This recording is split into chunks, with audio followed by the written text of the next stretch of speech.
Hello, bienvenue sur Crypto Zero. Aujourd'hui, on va parler de Maker, une crypto-monnaie qui fait des résultats complètement fous. En 2021, on est déjà à x8. Donc évidemment, ça fait quand même super plaisir, surtout pour une crypto qui est déjà 33e du market cap. Et pourquoi je suis ravi de parler de cette vidéo, c'est parce que vous vous rappelez, je vous l'avais mis dans le top 10 des cryptos de 2021. Donc vous imaginez comment je suis ravi parce qu'au final, je ne m'étais pas trompé sur cette crypto-monnaie. Mais alors, qu'est-ce qui se cache derrière cette crypto-monnaie? C'est ça qu'on va regarder tout de suite. Donc le Maker est un token de gouvernance du MakerDAO et du Maker Protocol. Donc en gros, une organisation décentralisée avec évidemment une plateforme de logiciels, le tout sous Ethereum.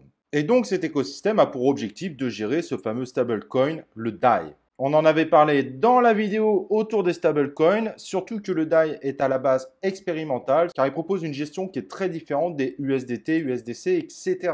Mais c'est une expérimentation qui marche plutôt bien et notre DAI est plutôt stable autour du 1$. Alors le jeton Maker, même si vous en avez, sachez qu'en fait, en réalité, il vous donne un droit de vote sur un certain nombre de décisions à prendre. C'est un peu comme si vous étiez actionnaire du système, à la différence évidemment que vous ne toucherez pas de dividendes par rapport à ça. Il faut bien comprendre que ce fameux DAI a beaucoup moins de chances de s'écrouler comparé à un USDT par exemple, parce que s'il n'y a plus assez de liquidité derrière l'USDT, en cas de vente massive, on pourrait avoir une grosse chute de l'USDT. Et le DAI, normalement avec son système, ne peut pas vivre ce type de cas. C'est là en fait où l'écosystème Maker apporte réellement quelque chose au monde de la crypto-monnaie. L'USDT a déjà montré ses limites et le DAI est là pour combler justement ce type de problème. Au niveau de la crypto, c'est assez intéressant. Donc elle fait encore plus 29% aujourd'hui, plus 70% depuis une semaine et plus 116% depuis un mois. Mais en fait, elle ne fait que monter continuellement. Et c'est ça qui est vraiment intéressant.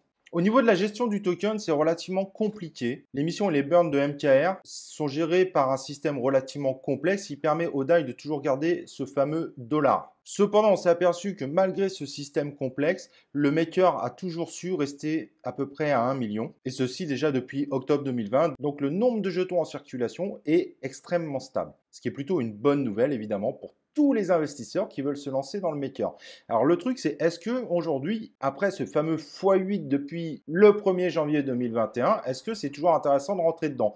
Et ça c'est très difficile à dire. Moi j'aurais tendance à dire oui parce que le Maker est en train de soutenir le DAI, et si un jour il y a une grosse chute des crypto-monnaies, le DAI pourrait être une grosse alternative par rapport à un USDT, parce que n'oublions pas que l'USDT a déjà vécu des crashs, parce que s'il y a trop d'USDT qui sont émis mais qu'il n'y a pas les liquidités derrière en dollars pour le soutenir, il suffirait d'une revente massive derrière pour que l'USDT s'écroule totalement. Et ça, du coup, avec le système Maker, le DAI ne peut pas le faire. Donc, le DAI pourrait devenir le stablecoin ultra utilisé par tout le monde si on commence à avoir un marché ultra volatile, c'est-à-dire une chute brutale de l'ensemble du marché des crypto-monnaies et qu'on sait que derrière, les gens vont réinvestir leur argent.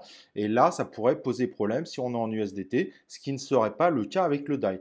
Donc, le Maker a quand même un très bel avenir. Son fonctionnement est quand même plutôt viable. Voilà, j'espère que ceux qui étaient dans le Maker en sont ravis, tout comme moi. Et nous, on se retrouve évidemment dans une prochaine vidéo de Crypto Zero.